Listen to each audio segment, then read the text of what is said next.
Hello ನಮಸ್ತೆ ಎಲ್ರಿಗೂ ವಿಜಯಾಸ್ world YouTube ಚಾನಲ್ಗೆ ತಮ್ಮೆಲ್ಲರಿಗೂ ಸ್ವಾಗತ. ಯಾರೆಲ್ಲ ಹೊಸ ನನ್ನ ಚಾನಲ್ ನೋಡ್ತಾ ಇದ್ದೀರಾ ಪ್ಲೀಸ್ ಸಬ್ಸ್ಕ್ರೈಬ್ ಆಗಿ, ಲೈಕ್ ಮಾಡಿ, ಶೇರ್ ಮಾಡಿ, ಕಮೆಂಟ್ ಮಾಡಿ, ಬೆಲ್ ಬಟನ್ ಕ್ಲಿಕ್ ಮಾಡೋದನ್ನು ಮರಿಬೇಡಿ. ಆಲ್ ಅಂತ ಬರುತ್ತೆ, ಅದನ್ನು ಸಹ ಕ್ಲಿಕ್ ಮಾಡಿ. ಯಾರೆಲ್ಲ ಈ ಸರಿ 16/8/24ರಂದು ಹೊಸದಾಗಿ ವರಮಹಾಲಕ್ಷ್ಮಿ ಮಾಡ್ತಾ ಇದ್ದೀರಾ ಅವರಿಗೆ ಸೂರ್ಯಾಸ್ತ, ಸೂರ್ಯೋದಯ ಮತ್ತು ನೀವು ಯಾವ ಟೈಮಲ್ಲಿ ಪೂಜೆ ಮಾಡ್ಬೋದು, ಆಮೇಲೆ ಯಾವ ಬಣ್ಣ ಸೀರೆಯನ್ನು ಉಡಿಸ್ಬೋದು ಎಲ್ಲ ಪ್ರತಿಯೊಂದನ್ನು ಈ ವಿಡಿಯೋದಲ್ಲಿ ಹೇಳ್ತಾ ಇದ್ದೀನಿ. ಎಲ್ಲೂ ಸ್ಕಿಪ್ ಮಾಡ್ದೇ ನೋಡಿ. ಮತ್ತು ನನ್ನ ವಿಡಿಯೋದಿಂದ ನಿಮಗೇನಾದರೂ ಉಪಯೋಗ ಆಯಿತು ಅಂದರೆ ನಿಮ್ಮ ಫ್ಯಾಮಿಲಿ ಫ್ರೆಂಡ್ಸಿಗೆ ಶೇರ್ ಮಾಡೋದನ್ನು ಮರಿಬೇಡಿ.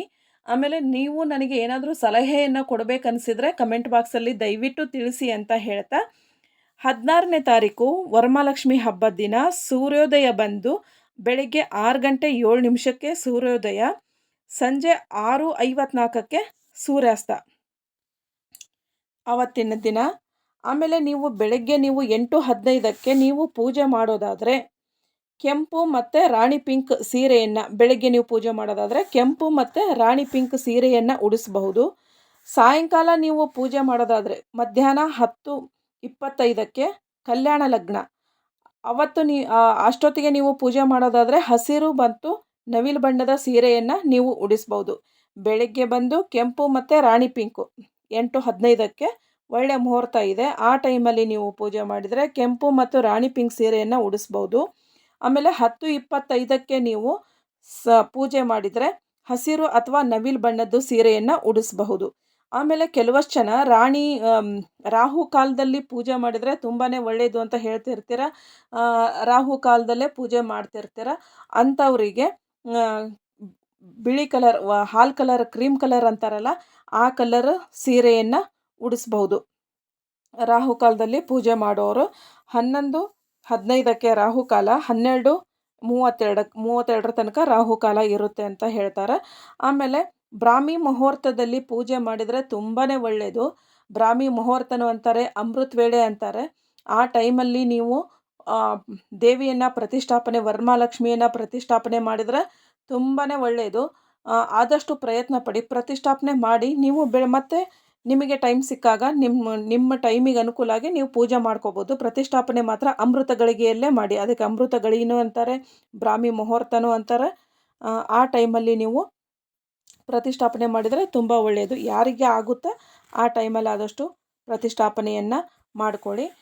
ಇವತ್ತು ನಾನು ಗ್ರೇ ಕಲರ್ ಸೀರೆಯನ್ನು ವರಮಹಾಲಕ್ಷ್ಮಿಗೆ ಉಡಿಸ್ತಾ ಇದ್ದೀನಿ. ಮತ್ತೆ ಹೇಳ್ತಾ ಇದ್ದೀನಿ ನಿಮಗೆ, ಹಿಂದೆ ಕರ್ಟನ್ನು ಪ್ಲೇನ್ ಇರಲಿ. ನೀವು ಯಾವುದೇ ಅಲಂಕಾರ ಮಾಡಿದ್ರೂ ಪ್ಲೇನ್ ಇತ್ತಪ್ಪ ಅಂದ್ರೆ ಒಪ್ಪುತ್ತೆ. ನೀವು ಯಾವ ಕಲರರ ಕರ್ಟನ್ ಹಾಕ್ರಿ, ಆದರೆ ಪ್ಲೇನ್ ಇರೋದನ್ನೇ ಆದಷ್ಟು ಆಯ್ಕೆ ಮಾಡ್ಕೊಳ್ಳಿ. ಆಮೇಲೆ ಟೇಬಲಿಗೆ ಹಾಕೋ ಕ್ಲಾತ್ ಆದ್ರೂ ಅದು ಸಹ ಪ್ಲೇನೇ ಇರಲಿ. ಡಿಸೈನ್ ಬಂತಪ್ಪ ಅಂದರೆ ನಾವೇನು ವರಮಹಾಲಕ್ಷ್ಮಿಗೆ ಏನೊಂದು ಅಲಂಕಾರ ಮಾಡ್ತೀವಲ್ವ, ಅದು ಸರಿಯಾಗಿ ಎದ್ದು ಕಾಣಲ್ಲ. ಆದ್ದರಿಂದ ಆದಷ್ಟು ಪ್ಲೇನನ್ನೇ ಆಯ್ಕೆ ಮಾಡ್ಕೊಳ್ಳಿ. ನಾನಿಲ್ಲಿ ಟೇಬಲ್ ಮೇಲೆ ಒಂದು ಮಣಿಯನ್ನು ಇಟ್ಟು, ಮಣಿಗೆ ಒಂದು ಅಷ್ಟದಳ ಪದ್ಮ ರಂಗೋಲಿಯನ್ನು ಹಾಕಿ ಪೂಜೆ ಮಾಡಿ ಒಂದು ಅಕ್ಕಿ ಡಬ್ಬವನ್ನು ಇಡ್ತಾ ಇದ್ದೀನಿ. ನಾನು ಮಣಿಗೆ ಈ ಥರ ಒಂದು ಟವಲನ್ನು ಫೋಲ್ಡ್ ಮಾಡಿ ಹಾಕ್ತಾ ಇದ್ದೀನಿ. ಯಾಕಪ್ಪ ಅಂದರೆ ನೆರಿಗೆ ಸುತ್ತಲೂ ಚೆನ್ನಾಗಿ ಕಾಣಲಿ ಅಂತ. ಆಮೇಲೆ ಡಬ್ಬೆ ಕಂಠಕ್ಕೆ ನಾನು ಒಂದು ಬ್ಲೌಸ್ ಪೀಸನ್ನು ಹಾಕ್ತಾ ಇದ್ದೀನಿ. ಕಾರಣ, ಈ ಡಬ್ಬೆ ಮೇಲೆ ಮತ್ತೊಂದು ಬಿಂದಿಗೆ ಬರುತ್ತೆ. ಡಬ್ಬೆ ಕಂಠಕ್ಕೆ ಸೀರೆ ಒಂದು ಇಡೀ ದಿನ ಪೂರ್ತಿ ಇರೋದ್ರಿಂದ ಮರುದಿವಸ ನಾವು ಕಳಸ ರೋಣ ಮಾಡೋದು, ಅಲ್ಲಿ ತನಕನೂ ಭಾರ ಸೀರೆ ಕಂಠಕ್ಕೆ ಇರುತ್ತೆ, ಬಿಂದಿಗೆ ಭಾರ. ಮಧ್ಯೆ ಸೀರೆ ಡ್ಯಾಮೇಜ್ ಆಗಬಾರ್ದು ಅನ್ನೋ ಕಾರಣಕ್ಕೆ ಬ್ಲೌಸ್ ಪೀಸನ್ನು ಹಾಕಿದ್ದೀನಿ. ನಾನಿಲ್ಲಿ ಅಕ್ಕಿ ತುಂಬಿದ ಒಂದು ತಾಟನ್ನು ಇಟ್ಟು ಅದಕ್ಕೆ ಸ್ವಸ್ತಿಕ್ ರಂಗೋಲಿಯನ್ನು ಹಾಕಿದ್ದೀನಿ. ಈಗ ಮೇಲೆ ಒಂದು ಪುಟ್ಟದಾಗಿರೋ ಒಂದು ಬಿಂದಿಗೆಯನ್ನು ಇಟ್ಟು ಅದರ ಕಂಠಕ್ಕೆ ಒಂದು ಕೋಲನ್ನು ಸಹ ಕಟ್ಟಿದ್ದೀನಿ.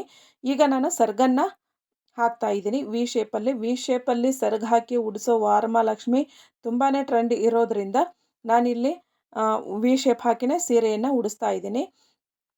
ಈ ರೀತಿ ವಿ ಶೇಪ್ ಹಾಕಿ ನೀವು ಸೀರೆ ಉಡಿಸಿ ನೆರಿಗೆಗಳನ್ನು, ಕಂಠದ ಹತ್ರ ನೆರಿಗೆಗಳನ್ನು ಬಿಡಿಸ್ಕೊಂಡು ಗುಂಡ್ಪಿನ್ನನ್ನು ಹಾಕಿ, ಆಮೇಲೆ ಸೊಂಟಕ್ಕೆ ಒಂದು ಡಾಬನ್ನು ಸಹ ಕಟ್ಕೊಳ್ಳಿ.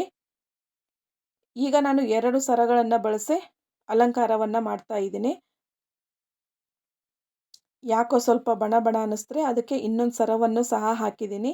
ಈಗ ಕಳಶಕ್ಕೆ ಒಂದು ತೆಂಗಿನಕಾಯಿಯನ್ನಿಟ್ಟು ಮುಖವಾಡವನ್ನು ಸಹ ಹಾಕ್ತಾ ಇದ್ದೀನಿ. ಕಿರೀಟವನ್ನು ಹಾಕಿ 2 ಮಾಲೆಗಳಿಂದ ಅಲಂಕಾರವನ್ನು ಮಾಡಿದ್ದೀನಿ. ಇಷ್ಟಾದರೆ ವರಮಹಾಲಕ್ಷ್ಮಿಯ ಒಂದು ಸಿಂಪಲ್ ಆಗಿರೋ ಅಲಂಕಾರ ಮುಗಿದ ಹಾಗೇನೆ. Thank you for the watching.